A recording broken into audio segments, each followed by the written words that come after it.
સર્વે હરિભક્તોને જય સ્વામિનારાયણ। આજના વિડીયોમાં જોઈએ કે મહારાજ કાર્યાએ પધાર્યા છે એવા સમાચાર લઈ અને રાઘવજી વિપ્ર ગઢડા આવે છે।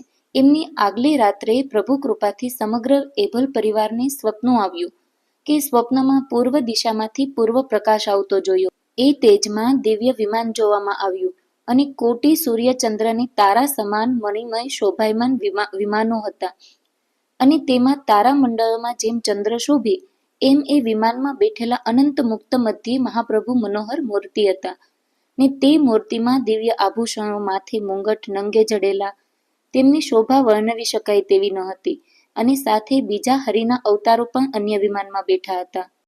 એ વખતે મુક્તો બોલ્યા કે હે ભાગ્યશાળી ભૂપાલ, તમારા ઘણા જન્મના પુણ્યના અંતે તમારું આજ ભાગ્ય ઉદય થયું છે। તેથી સર્વ અવતારના અવતારી, સર્વપરી, સર્વના નિયંતા એવા સૌના ઈશ્વર, જેનું ધ્યાન શિવજી આદિ દેવો ધરે છે, તે તો તમારે ઘેર પધાર્યા છે ને કેવળ કૃપા કરીને દર્શન દઈને તમારા કાર્ય સુફળ કર્યા છે।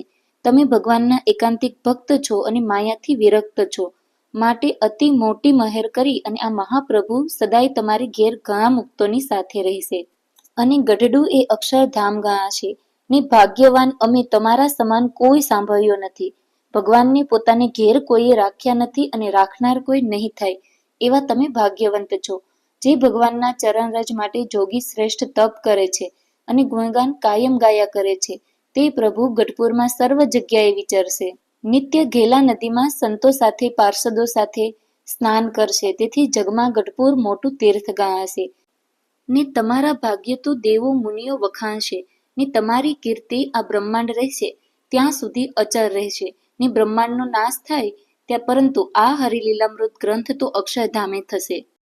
આ પ્રમાણે સાંભળતા જ એભલ ખાચર જાગ્યા અને વિચારવા લાગ્યા કે આ તે સ્વપ્ન હતું કે સાક્ષાત વાત બની ગઈ, કાંઈ સમજમાં ન આવે એવું થયું ને ઘરના સર્વ પુત્ર પુત્રીઓને આ સ્વપ્ન સંબંધી વાત કરી ત્યારે બધા બોલ્યા કે અમને પણ સ્વપ્નમાં આ જ દેખાયું।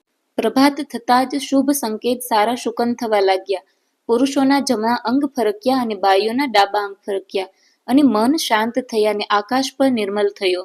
કુટુંબમાં પણ શાંતિનો અહેસાસ થવા લાગ્યો। શત્રુ હતા તે મિત્ર થવા લાગ્યા। જે ધારેલા અશક્ય કામો હતા એ પણ સરળ થવા લાગ્યા અને હવે તો કાંઈ શુભ સમાચાર ના અણસાર આવે, કાં તો પ્રભુ આવી મળે, કાં તો આપણને ત્યાં તેડાવે એવી અંતરમાં અભિલાષા વર્તવા લાગી। આમ હજુ સંકેત કે શુભ સમાચારના અંતરમાં સંકલ્પો ચાલે છે ત્યાં કાર્યાણીથી વધામણીનો પત્ર લઈ વિપ્ર રાઘવજી ભાઈ અચાનક એભલ ખાચરના દરબારમાં આવી પહોંચ્યા અને પત્ર એભલ ખાચરને આપ્યો। એભલ ખાચરે હરખતા હૈયે પત્રને છાતી સરસો ચાપ્યો અને બોલ્યા કે હે બ્રહ્મદેવ, તમે અમારા ઉપર બહુ મોટો ઉપકાર કર્યો છે। ભગવાનની સાક્ષાત પ્રાપ્તિ થવાની છે તેવો શુભ સંદેશ લઈને આવ્યા છો। હું તમને આ પધરામણીના મોલ શું આપી શકું?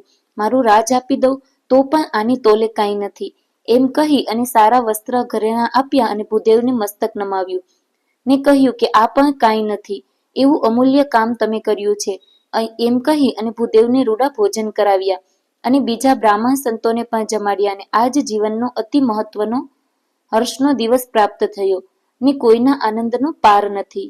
જય સ્વામિનારાયણ।